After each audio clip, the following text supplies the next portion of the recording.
dunidu mar walba waxay ku jirtaa hayaan waxaa si joogto ah isu bedelaya nolosha iyadoo laga faa'iideysanayo tiknoolajiyada casriga ah. Hormuud Telecom oo mar walba dadaal ugu jirta inay soo gaabiso masaafada u dhaxaysa iyada iyo macaamiisheeda ayaa soo kordhisay application ay ku idil yihiin dhammaan adeegyadeeda. Hormuud app waxaad ka dhex iibsan kartaa xirmooyinka internetka iyo ku hadalka. Waxaad haraagaaga internetka la wadaagi kartaa asxaabtaada adigoo ka dhex hawliya Hormuud app.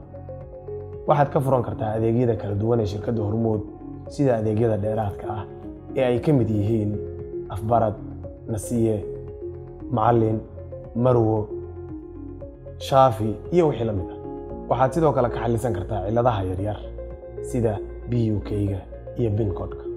ugu dambeyn, Hormuud app waa aalad kuu sahlaysa inaad adigu isu adeegto.